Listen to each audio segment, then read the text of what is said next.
सीधे आपको दिल्ली ले चलते हैं, जहां राजघाट पर मा- लाल बहादुर शास्त्री की जयंती है आज। सभी राजनेता उनको श्रद्धांजलि दे रहे हैं।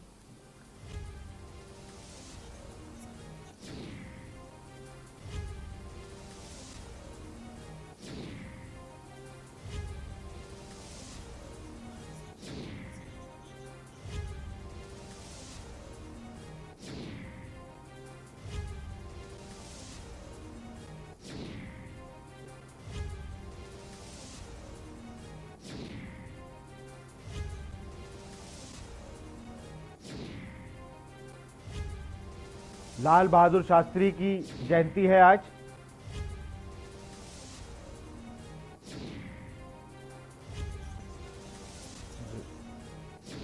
लाल बहादुर शास्त्री और राष्ट्रपिता महात्मा गांधी दोनों लोगों की जयंती है आज। ये दिल्ली राजघाट से आपको सीधे महात्मा गांधी की समाधि की तस्वीरें दिखा रहे हैं।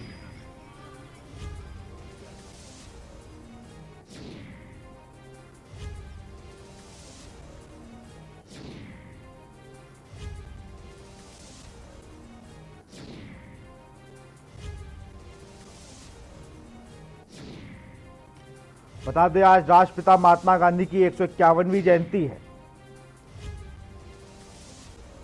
गांधी जी को एक महान नेता और एक समाज सुधारक के तौर पे देखा जाता है। हाँ, उन्होंने अपना पूरा जीवन निडर होकर लोगों के अधिकारों के सम्मान के लिए संघर्ष किया है। अंग्रेजों से भारत को मुक्त करवाने वाले महात्मा गांधी के विचार आज भी लोगों के लिए मार्गदर्शन का काम करते हैं।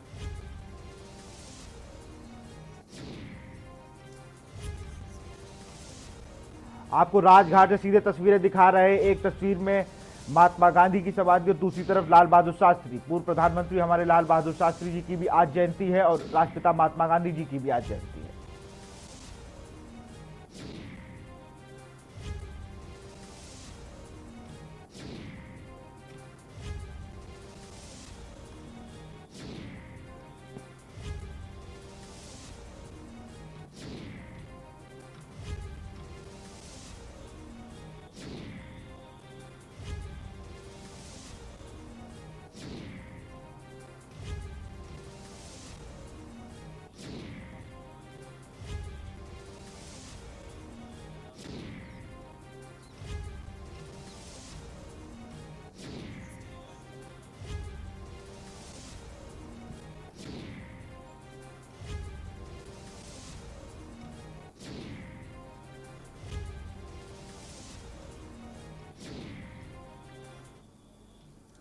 अब रुक करते हैं मध्य प्रदेश की खबरों का। नगरीय प्रशासन मंत्री भूपेंद्र सिंह ने कांग्रेस पर जमकर हमला बोला है। क्या कुछ कहा, आपको दिखाते हैं। देखिए, ये कांग्रेस की अंदरूनी अंतर कलह थी, कोई भारतीय जनता पार्टी ने नहीं हटाया। कांग्रेस की अंदरूनी अंतर कलह में और जो विश्वासघात जनता से किया था उसके कारण सिंधिया जी ने कांग्रेस छोड़ी, इसलिए उनकी सरकार गई। अभी तो आप वो उनसे पूछो चांद को जमीन पे लाना है तो वो चांद को भी जमीन पे लाके दे देंगे। इसलिए चुनाव के समय तो ये तो उस समय भी ऐसे ही कहा था, उस समय भी ऐसे ही वचन पत्र उन्होंने जारी किया था। किसानों की कर्ज माफ़ी का 10 दिन का वादा किया था, युवाओं को 4,000 रुपये बेरोजगारी भत्ते का वादा किया था, महिलाओं के लिए तमाम योजनाओं की घोषणा की थी, पुलिस के लिए अवकाश की घोषणा की थी। उनके वचन पत्र का एक भी बिंदु बता दें जो उन्होंने पूरा किया हो। मध्य प्रदेश के पूर्व मुख्यमंत्री कमलनाथ ने सुसारा विधानसभा पर होने वाले उपचुनाव से पहले सीतामऊ में कांग्रेस प्रत्याशी बनाए गए राकेश पाटीदार के समर्थन में जनसभा को संबोधित किया। जनसभा को संबोधित करते हुए कमलनाथ ने मुख्यमंत्री शिवराज सिंह चौहान और भाजपा को आड़े हाथों लिया और मुख्यमंत्री शिवराज सिंह चौहान की सरकार पर जमकर हमला बोला। आम सभा को संबोधित करने से पहले हेलीपैड से पूर्व मुख्यमंत्री कमलनाथ सीधे शगुन गार्डन पहुंचे, जहां उन्होंने मंडलम और सेक्टर प्रभारियों से चर्चा की और उपचुनाव की तैयारियों का जायजा लिया। वहीं सभा स्थल पर जाते समय लनुआ चौराहे पर भाजपा युवा मोर्चा कार्यकर्ताओं द्वारा कमलनाथ के विरोध स्वरूप काले विभिन्न दिखाए गए। इसके बाद पुलिस ने युवा मोर्चा कार्यकर्ताओं पर हल्का बल प्रयोग किया।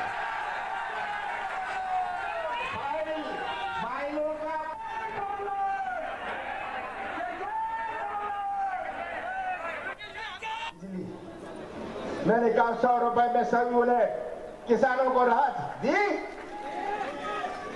कौन सा गुनाह मैंने किया, कौन सा पाप मैंने किया?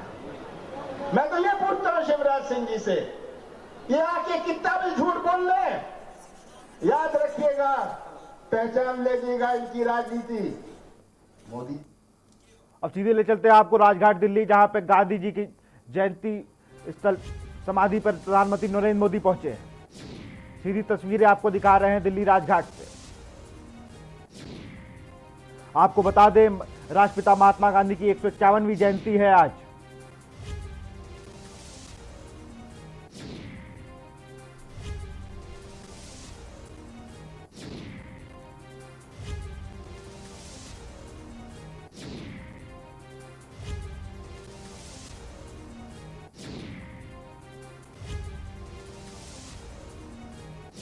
बता दें, संयुक्त राष्ट्र ने 15 जून 2007 को महात्मा गांधी के सम्मान में 2 अक्टूबर को अंतर्राष्ट्रीय अहिंसा दिवस के रूप में मनाने का ऐलान किया था, जिससे अब गांधी जयंती को दुनिया के अन्य देश अहिंसा दिवस के रूप में मनाते हैं।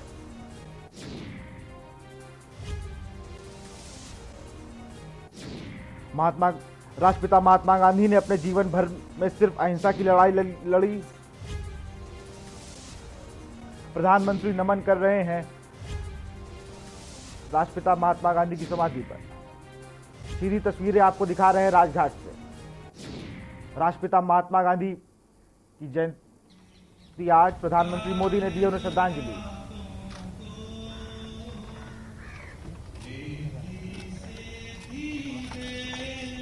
सीधी तस्वीरें आपको दिखा रहे हैं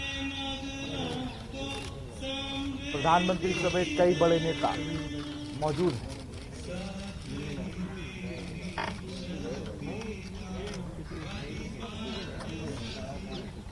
को लेने जाए हैं, अब वहाँ जा रहे हैं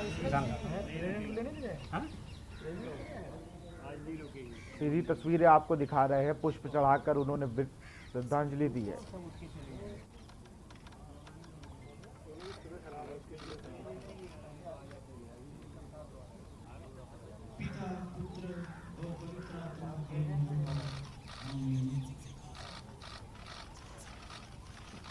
केंद्रीय जल शक्ति मंत्री गजेंद्र सिंह शेखावत भी पुष्प चढ़ाकर उन्होंने श्रद्धांजलि दी है राष्ट्रपिता महात्मा गांधी को। आपको बता दें, 151वीं जयंती है आज राष्ट्रपिता महात्मा गांधी की।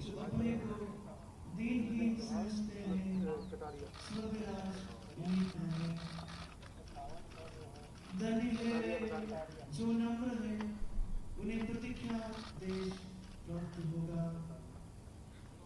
धन्य है वे जो शोक करते हैं, उन्हें सांत्वना मिलेगी।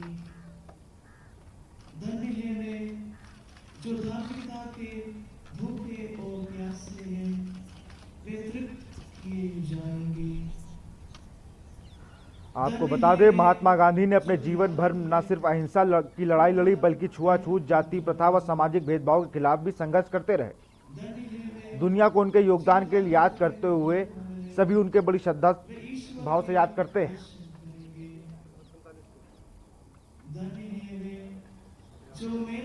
आज राष्ट्रपिता महात्मा गांधी की 151वीं जयंती है। उन्होंने अपना पूरा जीवन निडर होकर लोगों के अधिकारों और सम्मानों के लिए संघर्ष किया। अंग्रेजों से भारत को मुक्त करवाने वाले महात्मा गांधी के विचार आज भी लोगों का मार्गदर्शन का काम करते हैं। महात्मा गांधी का पूरा नाम मोहनदास करमचंद गांधी था। बाद में उन्हें लोग बापू कहकर बुलाने लगे।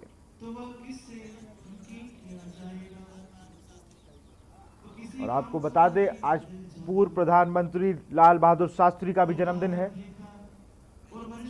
पहली तस्वीर आपको दिखा रहे हैं। आप 2 तस्वीरें देख सकते हैं टीवी स्क्रीन पर। पहली तस्वीर राजघाट से गांधी समाधि की है, तो दूसरी लाल बहादुर शास्त्री।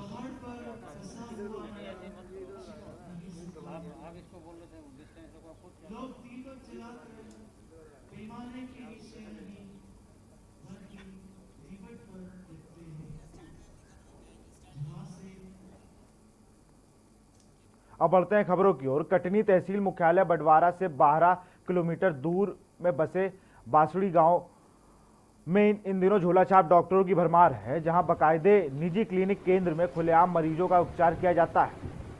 और तो और क्लिनिक को ही दवा दुकान बनाकर होम्योपैथिक और एलोपैथिक दोनों दवाओं के द्वारा उपचार किया जाता है, जिसमें मालूम पड़ता है कि किस कदर के स्वास्थ्य विभाग के नियम कायदे विदा करके सब स्वयं दुकानदारी चला रहे हैं। बांसड़ी मोड़ में संचालित अमरोही क्लिनिक में ऐसे ही कुछ देखने को मिल रहा है, जहां क्लिनिक के अंदर दवा दुकान और होम्योपैथिक सहित एलोपैथिक की दवाइयों का बड़ा स्टॉक, जिससे कुछ दवाइयां देखने पर गत देखने को दिखाई दे रही हैं। इस बारे में जब क्लिनिक संचालक डॉक्टर से बात की गई तो उन्होंने बात को टालने का प्रयास किया। खंड चिकित्सक अधिकारी बंटवारा के मुताबिक एक स्थान में दोहरी प्रवृत्ति के उपचार सहित इस नाम का कोई परामर्श केंद्र उनके यहाँ पंजीबद्ध नहीं है, जिन पर चरणबद्ध तरीके से कार्रवाई की जाएगी।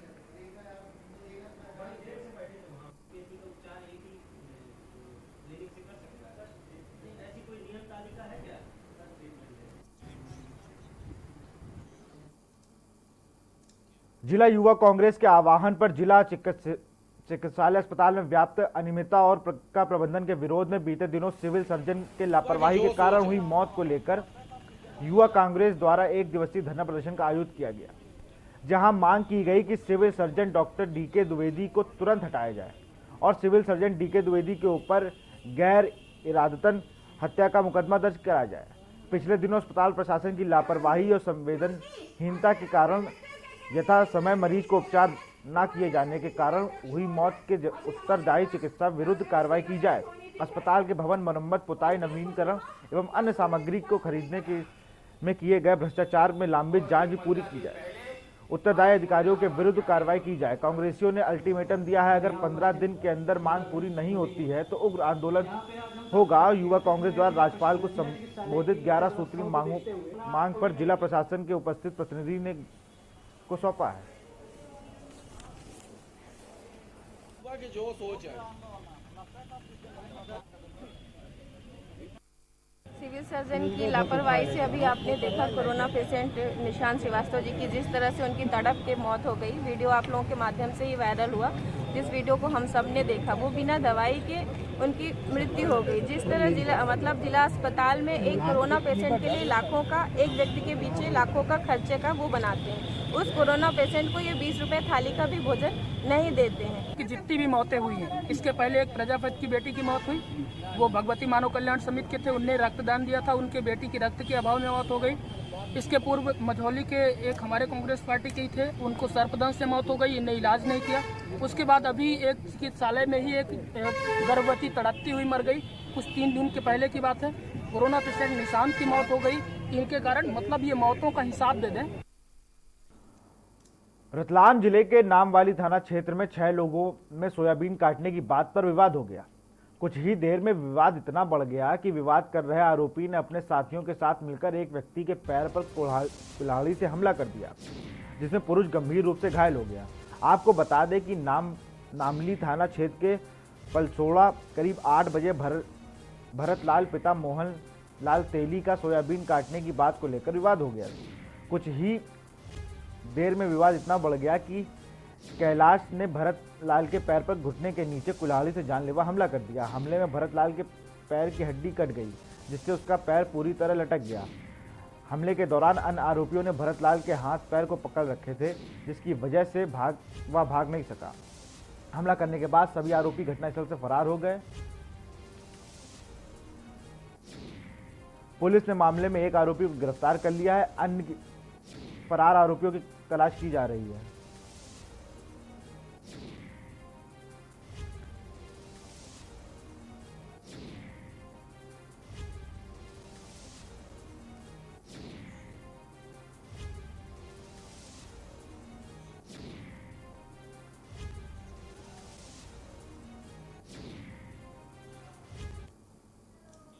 चुनाव आते ही एक बार फिर से बीजेपी को भगवान श्री राम की याद आ गई है, लेकिन इस बार अयोध्या में मंदिर निर्माण नहीं बल्कि अयोध्या में श्री राम मंदिर शिला पूजन को लेकर रथ यात्रा निकाली जा रही है। यह रथ यात्रा मेहगांव विधानसभा में निकाली जाएगी। इस रथ यात्रा का शुभारंभ मंगलवार के दिन भिंड प्रसिद्ध दंदोरा धाम हनुमान मंदिर से हुआ। मंदिर के महंत रामदास महाराज ने इस रथ यात्रा का शुभारंभ किया। इस मौके पर शिवराज सरकार ने राज्य मंत्री ओपीएस भदौरिया भी मौजूद रहे।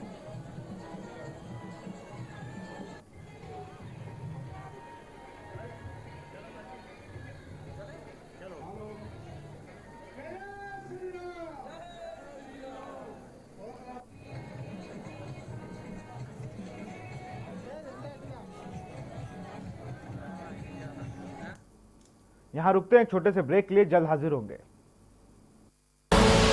आप देख रहे हैं के न्यूज, खबरों का सारथी।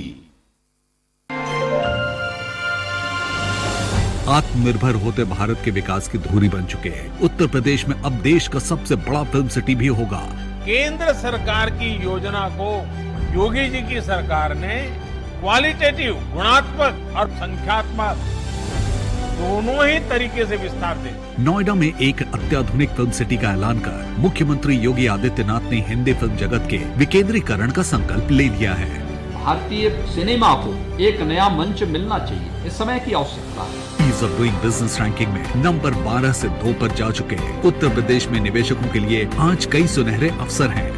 प्रदेश में हुए इन्वेस्टर समिट ने विश्व भर के निवेशकों का रुख उत्तर प्रदेश की तरफ कर दिया है। लोगों के लिए रोजगार बढ़ाने के लिए संकल्पबद्ध मुख्यमंत्री ने 3 लाख रिक्त सरकारी पदों पर तत्काल नियुक्ति के निर्देश दे दिए हैं। उत्तर प्रदेश की 8 लाख से अधिक एमएसएमई इकाइयां आज 50 लाख से अधिक कारीगरों को नौकरियां और जीने की नई दिशा दे रही है। देश में चीनी खिलौनों को टक्कर देने ग्रेटर नोएडा में देश का सबसे बड़ा टॉय सिटी खड़ा हो चुका है और आज विश्व भर में यहीं से खिलौने का निर्यात किया जा रहा है। तकरीबन 1000 करोड़ रुपए का प्लांट एंड मशीनरी में इन्वेस्टमेंट होगी और करीब 1,50,000 लोगों को सीधे और प्रत्यक्ष और अप्रत्यक्ष रूप से रोजगार मिलेगा। देश की बड़ी औद्योगिक शक्ति बनने के साथ साथ उत्तर प्रदेश पारंपरिक कला और लघु उद्योगों का मुख्य केंद्र बन चुका है। हम अक्सर फोन पर हालचाल पूछने के लिए कॉल करते हैं। टेक केयर, अपना ख्याल रखना, कैसे हो? लेकिन इस बार हम सिर्फ बातों में टेक केयर नहीं कहेंगे, बातों से कुछ आगे बढ़ेंगे। इस बार टेक केयर तो कहेंगे, लेकिन डेंगू से बचने के लिए हम उन 10 लोगों से आग्रह करेंगे कि रविवार को अपने 10 मिनट निकालें 10 बजे। अपने घर और आसपास की चेकिंग करें कि कहीं गमले, कूलर या टंकी में साफ पानी इकट्ठा तो नहीं। अगर है तो उसे उड़ेल दें, बदल दें या फिर उसमें पेट्रोल या तेल डाल दें। छोटी सी जिम्मेदारी उठाएं। 10 लोगों को फोन लगाएं। 10 हफ्ते 10 बजे 10 मिनट, हर रविवार डेंगू पर बात।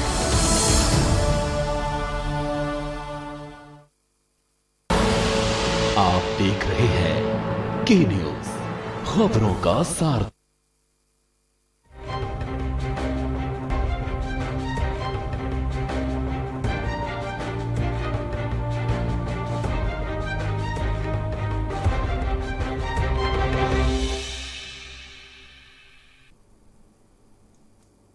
ब्रेक के बाद आपका स्वागत है। बढ़ते हैं खबरों की ओर। इन दिनों आईपीएल में कटनी के बडवारा थाना क्षेत्र के बांसड़ी और मझगांव में सट्टे का कारोबार जोरों से चल रहा है। सटोरिये बड़ी संख्या में इकट्ठा होकर मैच में पैसे लगा रहे हैं। सबसे बड़ी बात यह है कि पुलिस को इस सट्टे के कारोबार की पूरी जानकारी है, फिर भी पुलिस कार्रवाई नहीं कर रही है। ये कहना गलत नहीं होगा कि पुलिस के ही शहर में सट्टे का कारोबार फल फूल रहा है।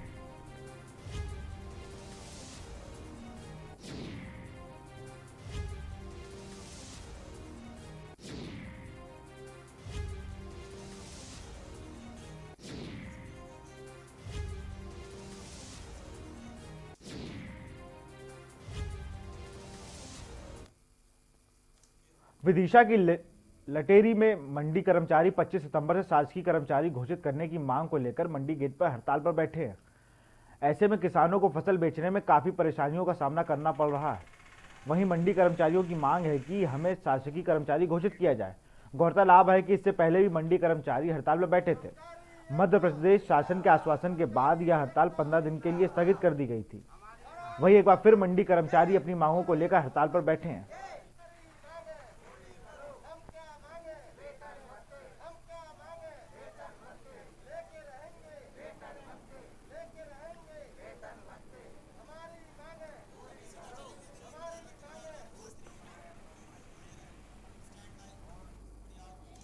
अब सीधे आपको ले चलते हैं दिल्ली, जहां पर प्रधानमंत्री नरेंद्र मोदी पूर्व प्रधानमंत्री लाल बहादुर शास्त्री को श्रद्धांजलि दे रहे हैं। ये सीधी तस्वीरें हैं आपको राजघाट से दिखा।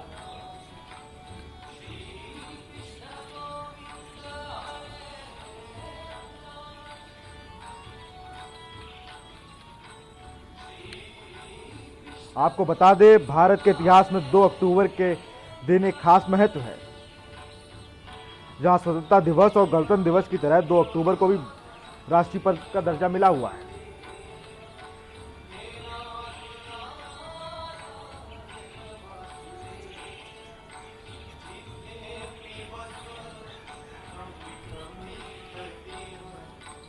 सीधी तस्वीरें आपको दिल्ली से दिखा रहे हैं, जहां प्रधानमंत्री नरेंद्र मोदी ने पूर्व प्रधानमंत्री लाल बहादुर शास्त्री को श्रद्धांजलि दी है।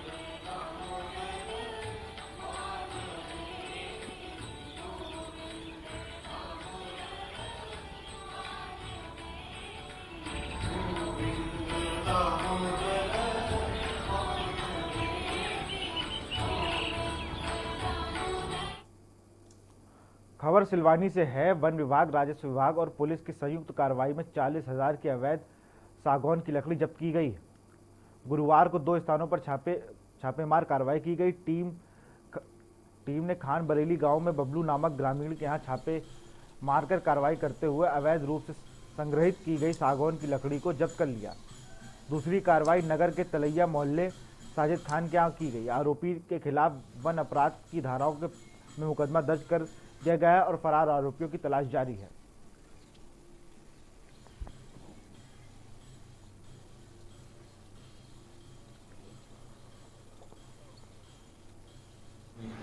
आज वन विभाग के द्वारा एसडी साहब के मार्गदर्शन में वन, पुलिस, राजस्व एवं एसएफ टीम के द्वारा 2 स्थानों पर छापामार कार्रवाई की गई, जिनमें खान बरेली में और तलैया मोहल्ले में की गई, जिसमें अनुमानित 40,000 की लकड़ी प्राप्त हुई है।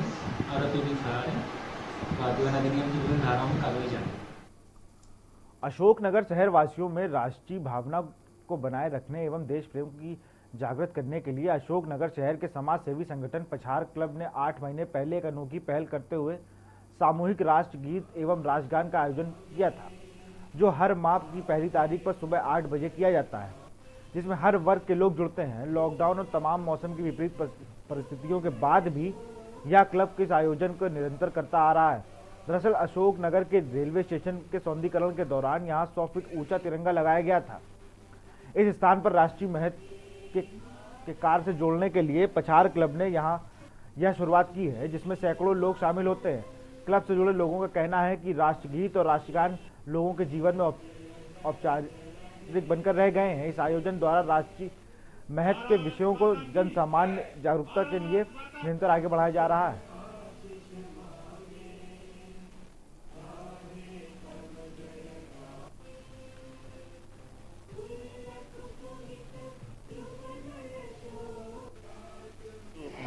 आज यहाँ पे 1 तारीख को राष्ट्रगान का और राष्ट्र गीत का आयोजन हुआ है, वाचन हुआ है।